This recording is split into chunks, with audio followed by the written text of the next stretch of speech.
Mystery is my hobby.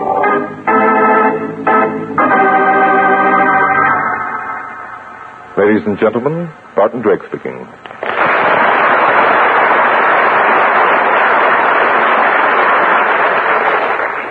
For tonight's drama, I've selected case history number 123 from my book, Mystery is My Hobby. I call it Death Speaks with 10 Fingers.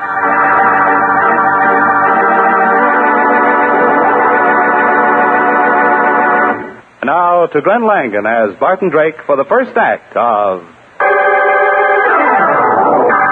Mystery is my hobby.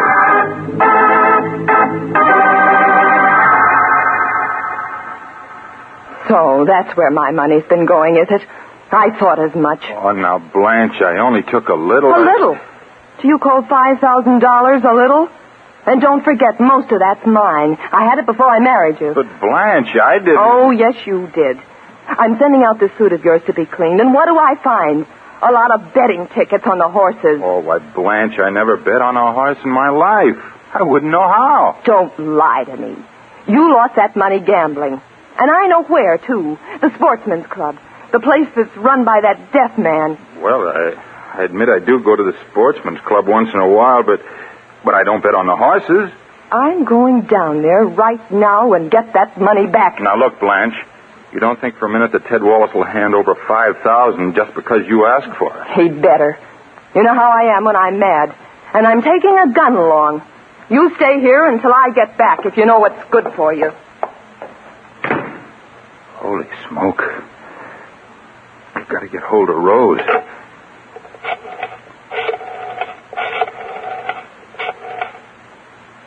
Rose? Guy. Hey, look, kid. Something's gone wrong. Yeah, she found him all right. But then, now, wait a minute. She didn't react like we thought she would. No. Well, she's coming down there to the club. Well, you better get him out of there. Yeah, you get out, too. Yeah, but I'm telling you, she's coming down there. She's coming down to kill your boss.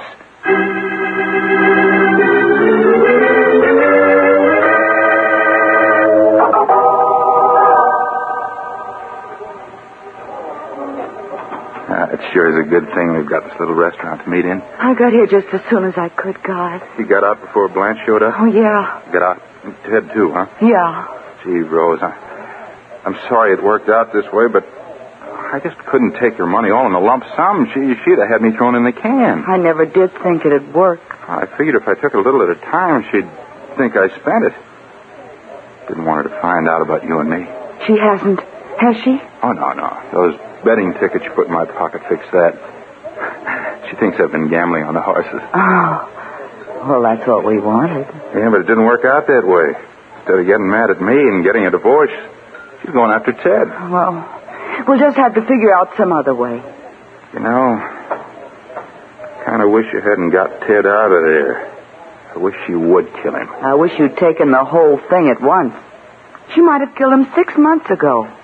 Then we'd have $5,000 instead of this $2,500 we have now. Dirty blackmailer. Well, I warned you about Ted. Oh, sure, it's my fault. It's always my fault. Everything's always my fault. Well, you insisted on hanging around the joint all the time. Ted was bound to get suspicious and ask questions.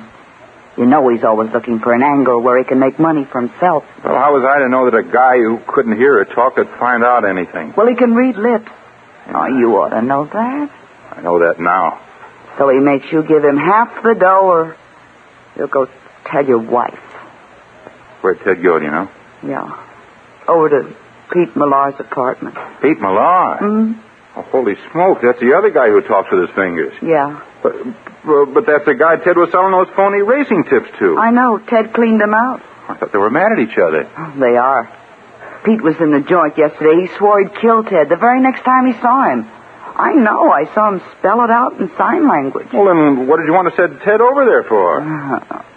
Can't you guess? Rose, you're wonderful. Hey, wait a minute. Ted won't go over there, not if he knows Pete will kill him. But I told him that Pete sent word he wanted to apologize.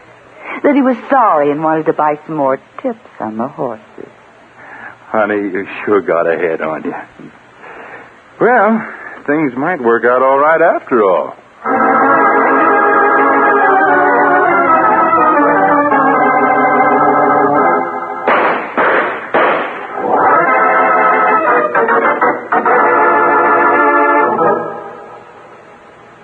It's a nice spring day, still warm, even if the sun has gone behind the tall buildings that surround the police station.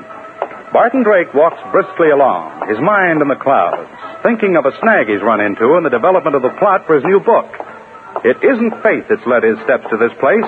It must be his subconscious mind, because all of a sudden he looks up and discovers where he is. By George, the very thing. I did not think of it before. I'll ask the good inspector. Quickly, he runs up the steps, only to meet the good inspector who comes slamming out the door. Inspector, the very man I want to see. I can't stop now, Bart. I got a lot of business. Oh, now, Inspector, surely you can give me just a minute. I've given you many hours of my time. Well, what do you want? But make it snappy. I'm stuck, Inspector. In my new book, I want a murder to look like suicide. I want the victim to leave a suicide note. But there has to be a clue in the note that proves the thing to be murder. Things like that don't happen in real cases. Well, I gotta be going. Inspector, surely in some of your cases you run into something like that. Look, Bart, we just got word of a double suicide, maybe a double murder, or a suicide and murder. How do I know? There are two dead people, and I haven't seen them yet. Well, maybe they laughed themselves to death, Not these two guys. Neither of them can hear or talk. Naturally, Inspector, nobody can when they're dead. These guys couldn't do it before they were dead. They were both deaf and dumb. You don't say. Who are they, Inspector? Ted Wallace, the guy who runs the sportsman's club. He's a bookie, you know. Yes, I know. And a friend of his by the name of Pete Millar. Well, where did it happen? In Millar's apartment. Neighbor heard 3 shots, peeked in the window, and saw 2 bodies stretched out on the floor. Now, that's all I know, so help me. And goodbye. I got work to do. Inspector, can't I come too? Now, look, Bart. This time it's strictly police business. But the setting, it's so bizarre. Look, Inspector, I've got to come along. Well, all right. If you'll promise just to stand around and watch. I promise, Inspector. Okay. I'll remember that. Thank you, Inspector. Come on.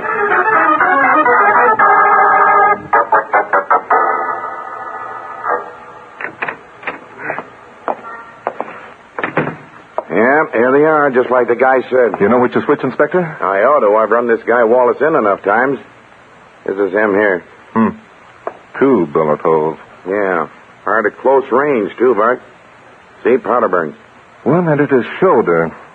The other his head. That's the one that had his number on it. This one's Millar. Only 1 bullet. Which accounts for the 3 shots. Right through the heart. That one had a number on it, too.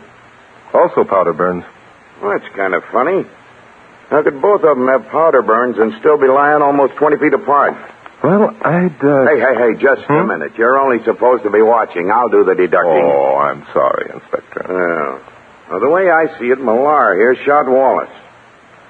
First bullet didn't kill him, so he fired another shot in his head at close range. Then Millar walked over here, shot himself. That'd account for the powder mark.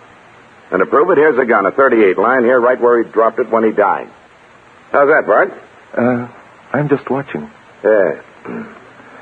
What's this over here on the table, Inspector? What? This piece of paper. How should I know? Looks like a note. Well, read it. Okay, if I have your permission. Go ahead. Thank you. It's all right. This is too much. I bought a lot of racing tips from Ted Wallace, and all of them were fakes. Wallace came here this afternoon, and I accused him. He said I was wrong, so I bought one more tip. It was for the 3rd race. To make sure, I made him stay here till the race had been run. The horse didn't win. This tip was a fake just like all the rest.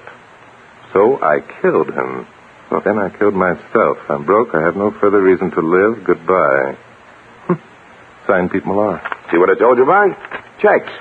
Yeah, it does, doesn't it? Inspector, what time did the neighbor hear the shots? 3:30, the guy said. That checks, too. Condition of the body shows that they've been dead about an hour. It's always handy to know the exact time the murder was committed. Murder and suicide, Bart. Yes, excuse me, Inspector. Murder and suicide. Well, you want to see any more? Sure. Now, don't rush me. Look, here's some cigar butts here in the ashtray. What does that prove? Well, that That the gentleman smokes cigars. You're quite right, Inspector. it proves that these guys did just what the note says. They waited here quite a while for the rest of your run. Well, I better look through their pockets. While you're doing that, Inspector, may I have your permission to make a phone call? Sure, go ahead. Thank you so much. Yeah. Here's something in Wallace's billfold. What, Inspector? Identification card. Says, in case of accident, please notify Miss Rose Pope, 3436 Bell Street. That's probably his girlfriend. Hello, Joe? Barton Drake speaking. Fine, thanks. Look, Joe, can you give me the exact time the third race finished? Now, look, Bart, don't try to gum this up. What was that? 3:24, huh? Now, look, Joe, that's the exact time on the minute. Thanks. Thanks very much, Joe. The third race was run at exactly 3:24, Inspector. And what does that prove? I don't know. I thought perhaps you'd like to know. Bart, you kill me. That checks again. Millar found out that his horse didn't win at 3:24. So he had his little argument, and he shoots Wallace about 5 or 6 minutes later. You can't fuddle this case up, Bart. It's in the bag. Yes. Don't you think we should go out and call on this Rose Pope, Inspector? What for? Well, if for no other reason than to comply with the dead man's last request, that we notify her in case of an accident.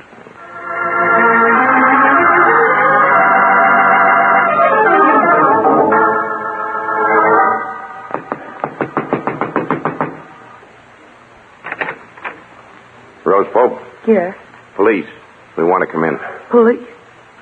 Please, can't we talk out here? My room is in a mess. We have some bad news, Miss Pope. We'd better come in. But We're coming in. All right. Going somewhere? What? Why do you ask? I see you're packing. Oh, well, yes, I'm just getting ready to take a vacation. What's this bad news you want to tell me? You know a guy by the name of Ted Wallace? Of course, Ted's my boss. Ted Wallace is dead. He's dead? Yep. He stopped a couple of bullets. Oh, I was afraid of this. But he insisted on going over to Pete Millar's place this afternoon. Oh, so you know who did it? Huh? Well, I can guess as much. Pete had threatened him. He threatened to kill him. And he called this morning and asked Ted to come over, said he wanted to apologize. I warned Ted not to go. Well, I guess I'll have to put my vacation off a few days. Yes, I'm afraid so, Miss Pope. Quite a few days. No, you won't either. All I want you to do is come over and identify the body. Then you can go anywhere you doggone please. Of course, I'd be glad to. You don't mind if I go into the bedroom and get my hat? No. Go ahead. Thanks, I'll be back in a minute.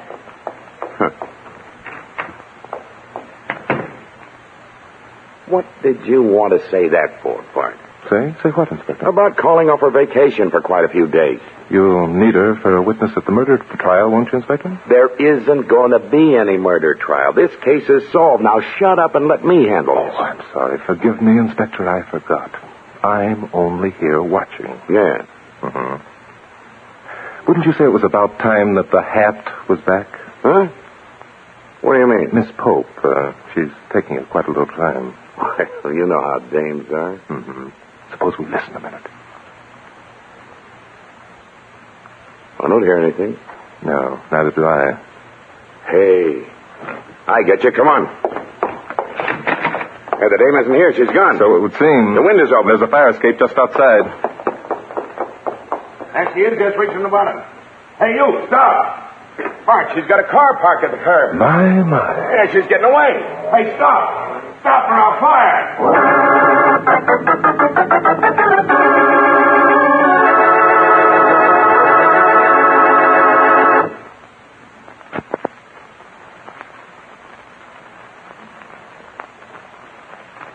And now back to Glenn Langan as Barton Drake for the second act of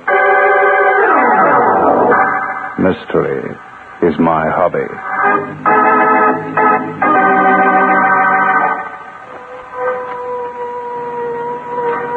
darn you, Bart. Why did you have to scare her? Scare her? Yes, you scared her out of her wits for telling her she couldn't go on her vacation. That's why she pulled a sneak. Then why are we chasing her, Inspector? Well, I can't let her get away with it. Can't let nobody make fools out of the police. She doesn't seem to be slowing down any. No, if I wasn't driving, I'd shoot out one of her tires. Well, let me try it for you, Well, Inspector. okay, here. But watch out you don't do anything but aim at the tires. Right. Hold the car steady, Inspector. Okay. Got it. Hey, she ran into a lamppost. Give me back my gun, Bart. You're too expensive. That lamppost will cost the city $250. Well, she isn't hurt anyway. No, she's running for that clump of trees. Come on, Bart. I'm right, Bart. Hey, Miss Pope. Miss Pope, stop. We aren't going to hurt you. We've got her now, Inspector. Yeah. We're gaining. You better stop where you are. I've got a gun and I'll shoot. I wouldn't do that if I were you, Miss Pope. Why don't you shoot, Inspector? Not me. I'm not going to have her blood on my hands, all on account of your foolishness. Stop, I tell you. Stop. Isn't this rather foolish, Miss Pope? I'm going to take the police car and get away. Look. You haven't committed a crime yet. Don't go in for car stealing. I'm coming after that gun, Miss Pope. I'll shoot. I mean it. You don't want a real murder charge against you, do you? I'll shoot to kill. What in the world did you do to your stockings, woman? Huh? Where? My arm. Thanks. I've got the gun, Inspector. Good boy. I didn't do it. I didn't kill Ted. I haven't seen Ted since before lunch. I was in the office till almost 3:30, but he didn't come back. Wait a minute. We know you didn't. So I left. Nobody came to the office at all except some woman. I sent her away. I didn't have anything to do with the murder. I didn't. Yes, well, then what were you running away for? I know the cops. They tried to pin it on me anyway. Oh, come now. We really aren't that bad. I'm sorry. I guess I was a little fool. There. That's better. What do we do now, Bart? I'm just watching. Remember, Inspector? Oh, nuts. You can answer my questions if you want to. Well, if you don't mind, I'd like to take a look at Ted Wallace's office at the Sportsman's Club. But how about Miss Pope identifying the body? We can do that afterwards. If you come along and tell us everything you know, Miss Pope, I'm sure the big, bad inspector won't hurt you.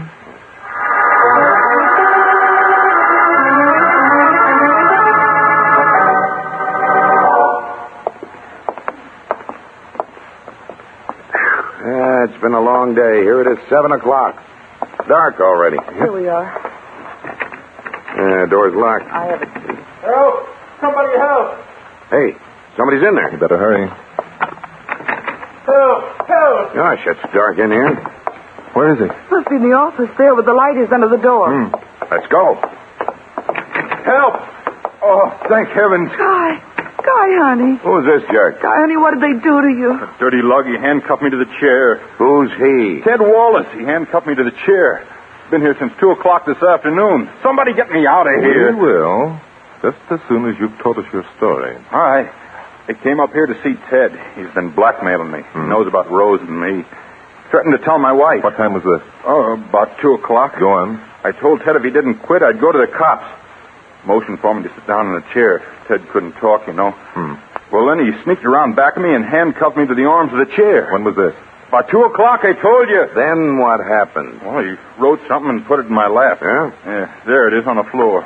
Yeah.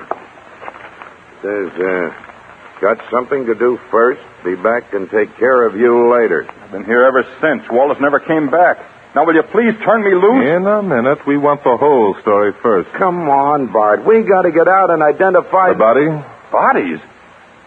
Who's dead? Wallace? Him and Millar both. That's why he didn't come back. Did your wife learn about your sub-Rosa love affair, Mr. Walt? Well, Did she watch? Well, to tell the truth, maybe she did. At least she knew that Wallace had cheated me out of some money. It was her money. That's really the reason I came here this afternoon. My wife, Blanche, had threatened to come down here and kill Wallace if he didn't give the money back. I came to warn him. If Wallace is dead, I'll bet she did kill him at that. Did your wife come down here? How would I know? Hey, Bart, somebody just come in. Well, do your duty, Inspector. All right. Come in here, you. Blanche. Oh, So they caught you. You dirty murderer. Blanche, Who is this dame? It's my wife, Blanche. Very interesting. What are you doing here this time of night? Well, I might as well tell the truth. I came here to see if I could recover some of the money my husband and this Wallace person stole. You didn't expect Wallace to be here now, did you, Mrs. West? Of course not. He's dead. You see, gentlemen, how could she know that if she didn't kill him? Oh, no, I didn't. I came here this afternoon, and this young lady told me that Mr. Wallace was out. I made her tell me where he went, so I went out there. Nobody answered the door when I rang, so I peeked in the window. There were 2 bodies lying on the floor. One was Wallace. But what's more important, I saw a revolver lying on the floor. It was my husband. But, honey, I couldn't have done it. I've been here all afternoon, handcuffed to this chair. Wallace himself handcuffed me, then he took my gun and beat it. Well, I guess that's about all, isn't it, Inspector? Huh? What do you mean? We haven't even taken them out to identify the bodies yet. I mean, you and I know who the murderer is, and that's all we need to know, isn't it? Murderer? Yes. I'll let you tell them, Inspector. Well, After all, you know, I am only supposed to be watching.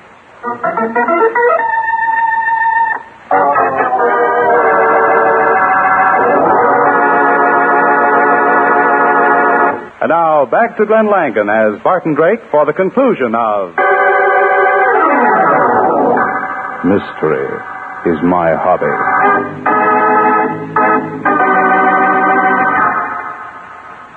come on, Bart. Quit your gagging. Oh, I'm not gagging, Inspector. I know you were about to arrest Guy Watts here for the murder of both Ted Wallace and Pete Millar. Well, And am I glad to get rid of the rat? This saves me from getting a divorce. Guy, you didn't. Of course not, honey. Let him prove it. Well, I caught you in one lie, Watts. When Bart and I were talking about the body, you said bodies. How did you know there were two? Fine, Inspector. That was darn smart of you. You never referred to the two of them. Yeah. And I've got you in another lie. How is it if you were handcuffed to that chair since 2 o'clock this afternoon, how is it that the lights were on in here when we get here at 7 o'clock? Excellent, Inspector. Mr. Watts couldn't have possibly turned them on if you were handcuffed to the chair all that time. And how was it that if your wife came here to the office after 3, as Rose Popierce corroborated, how was it that both Rose and your wife didn't see you if you've been in that chair since 2 o'clock? Inspector, I knew you could do it. All right, I did it. No use denying it now. You know, Bart, I do much better when you just stand around and watch. Yes, you do, don't you, Inspector? There's one little thing, though. What's that? Of course, you should have realized that it was a double murder way back there when we first went in to look at the bodies, no? How could I know that? Oh, I know. The cigars. The cigars. And what did they prove, Inspector? Nothing. Right. But the so-called suicide note did. Well, I figure that Watts here must have written that. Mm-hmm. And how did you figure that? Well, he just must have, that's all. Correct, you are right. He did write it, Inspector. Yeah. And this is what proves it. You see, our friend here had Wallace write in the note that his horse lost in the third race. I checked and found that the third race was over at exactly 3:24. Yeah? Now, the time of the murder was established as 6 minutes later, exactly 3:30. I'll have to hand it to Watts. He had the time figured down almost to the second. Yes, didn't he? Sure did. And for Wallace to get the returns of the race that quickly, he'd have had to be listening to a radio or receive the results over the telephone, wouldn't he? Sure. Mm-hmm. How does anybody get the race results? They have to hear them. They hear it. Here. Yes, Inspector. Here. Kick me, will you, Bart? My pleasure, Inspector. Quite all right. They couldn't hear. They were both of them deaf. Well, anyway, thanks, Inspector, for letting me come along. You know, I think I'll use that suicide note exactly as it is for my new book. A suicide note with a definite clue to the murder. Yep. It sure ought to fit. All of which makes me very happy sometimes that mystery is my hobby.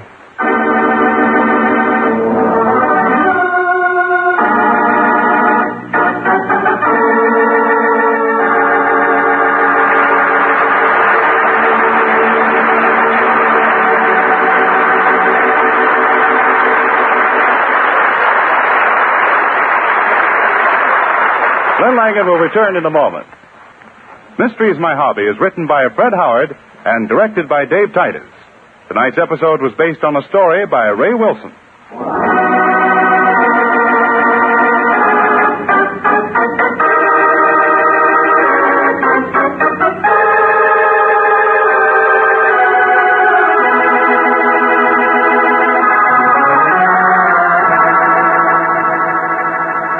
Original music was composed and played by Len Salvo.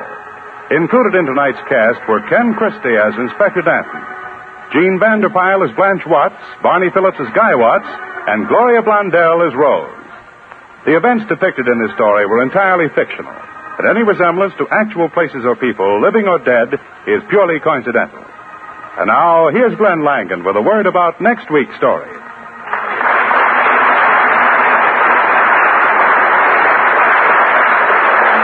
Thank you, ladies and gentlemen, and thank you, Bruce Buell. Next week, plan to be with us when I bring you case history number 124. It's a story of love, intrigue, and homicide. I call it Death Turns the Tables.